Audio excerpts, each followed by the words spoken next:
Hola, cordial saludo.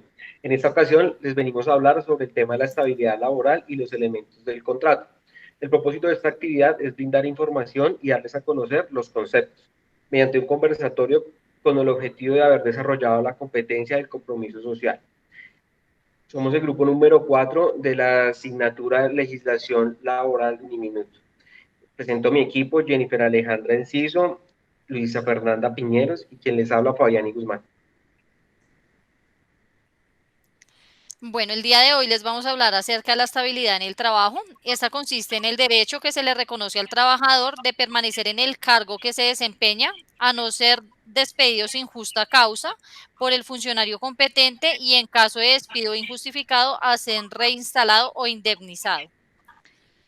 El ¿Qué entendemos como contrato de trabajo? Teniendo en cuenta el artículo 1495 del Código Civil, se conoce como contrato al acto voluntario de una persona de adquirir una obligación para con otra persona, bien puede ser para dar o hacer una cosa. Cabe mencionar que el contrato puede implicar a dos o más personas, donde ambas adquieren responsabilidades a beneficio de la otra parte. Tenemos también elementos del contrato de trabajo. El artículo 22 del Código Sustantivo de Trabajo establece que el contrato de trabajo es un acuerdo de voluntades por medio del cual una persona natural se obliga a prestar un servicio personal a favor de otra que puede ser natural o jurídica, bajo su subordinación y a cambio de una remuneración salarial.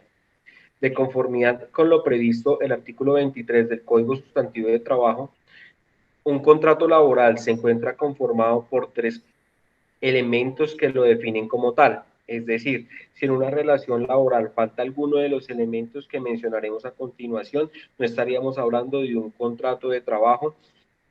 Dichos elementos son, también miraríamos el detalle de cada uno de estos elementos. La prestación personal del servicio. El primer elemento de un contrato de trabajo es la prestación personal del servicio por parte de un trabajador. Al respecto, señala el artículo 23 del Código Sustantivo del Trabajo que la actividad personal del trabajador, es decir, realizada por sí mismo, es el trabajador que personalmente debe realizar el trabajo contratado, de modo que la ejecución del trabajo no puede ser delegada a un tercero. Quien debe elaborar es la persona contratada. La continuada subordinación o dependencia del trabajador. Respecto del empleador que faculta a este para exigir el cumplimiento de órdenes en cualquier momento, en cuanto al modo, tiempo, cantidad de trabajo e imponerle reglamentos, la cual debe mantenerse por todo el tiempo y duración del contrato. Todo ello sin que afecte el honor, la dignidad y los derechos mínimos del trabajador, en concordancia con los tratados o convenios internacionales que sobre derechos humanos relativos a la materia obliguen al país. La norma es clara en cuanto a lo que se entiende por subordinación, no es otra que el deber del trabajador de acatar las instrucciones y órdenes que el empleador le dé, en donde el trabajador no tiene autonomía ni libertad respecto al cómo y cuándo debe ejecutar el trabajo contratado. Subordinación en el contrato de trabajo: cuando el trabajador está sometido a las órdenes que dé el contratante, estamos frente a un contrato de trabajo sin considerar el nombre que las partes le hayan dado. Tenemos la retribución o remuneración del servicio. Este es un elemento a común a todo contrato bilateral oneroso, donde por hacer algo se tiene derecho a una remuneración. La norma simplemente se refiere como un salario como retribución del servicio, que es el pago que se da como remuneración o contraprestación por la prestación personal del servicio. Si se configuran los tres elementos del contrato de trabajo, la retribución que se haya pactado se considera salario sin importar que las partes la hayan llamado de otra forma. ¿Cuáles son las medidas de mejoramiento para las partes contratantes en atención a las condiciones de cada una? Estas permiten mejorar la condición de los contratos, mejorando la estabilidad del contratante y del contratado, priorizando las oportunidades de mejoramiento y estableciendo planes de beneficios mutuos. Por parte del empleador, él debe implementar el sistema de seguridad y salud en el trabajo, debe informar el salario que devengará, el horario y el periodo de prueba del trabajador, dar a conocer sobre el reglamento interno de trabajo, reconocer el tiempo extralaborado y reconocimiento de recargos, No exceder las jornadas laborales que, aunque sean reconocidas, no deberán ser extenuantes. Cumplir con las fechas establecidas para la remuneración y, en caso de despido, notificar la razón del hecho. Darle la oportunidad al trabajador de demostrar la capacidad del desempeño de su labor. Ofrecer un plan de beneficios a los trabajadores y reconocer el logro por los resultados. Por parte del trabajador, ¿qué se debe hacer? Él debe cumplir con las actividades por las que está contratado, cumplir el horario laboral legal, el interés mutuo, satisfacer ambas partes de la relación laboral, cumplir con los compromisos y ser responsable con los deberes y obligaciones, generar confianza por parte del empleador, cumplir con el reglamento interno del trabajo e informar las anomalías o malos manejos de los compañeros, de lo que se tenga en plena seguridad y obviamente con evidencia. Lo anterior se debe hacer sin afectar el honor, la dignidad y los derechos del trabajador. ¿Cuáles son los mecanismos para contribuir al mejoramiento de la estabilidad laboral? Modalidades de los contratos. Aunque en condiciones normales un empleado puede ser despedido con o sin justa causa, pues se faculta al empleador como parte de un contrato que es bilateral y consensual, pero se pueden optar por ciertas medidas que prevengan la desprotección laboral.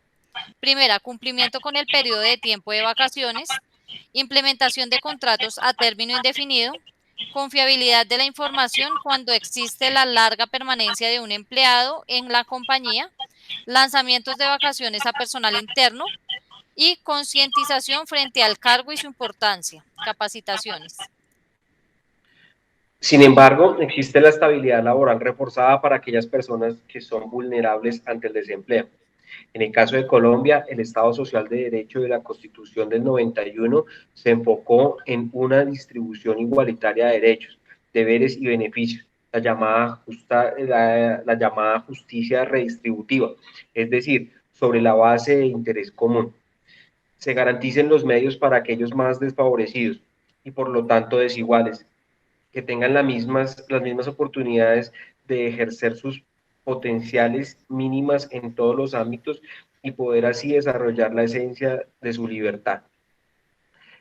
El principio de la estabilidad laboral, la estabilidad en el empleo a lo largo de la historia de la relación de trabajo se ha convertido en una de las grandes conquistas a alcanzar por parte de la clase trabajadora. Han sido varias las normas de nuestro ordenamiento jurídico que han concedido a ciertos trabajadores, por sus condiciones especiales, el privilegio de deseada estabilidad absoluta, que, según Cabanelas de la Torre, consolida el nexo del trabajador con la empresa, por cuanto solo puede ser dado de baja de la misma con justa causa.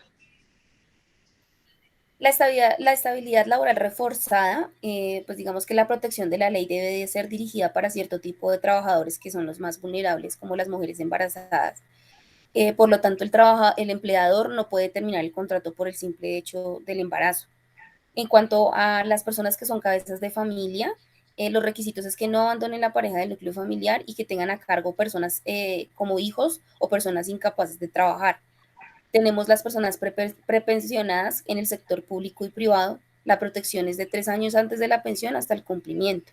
Las personas con debilidad, por ejemplo, alguna enfermedad catastrófica, enfermedades que requieren de algún tratamiento y por lo tanto deben ser protegidas hasta que su enfermedad sea superada. Las personas con fuero sindical, hay tipos de fuero que son los fundadores, quien funda el sindicato, los directores del sindicato y circunstancial durante la negociación colectiva. Esta es la presentación que nosotros teníamos para ustedes. Agradecemos por su atención y seguiremos para una próxima oportunidad. Gracias. Muchas gracias. Gracias.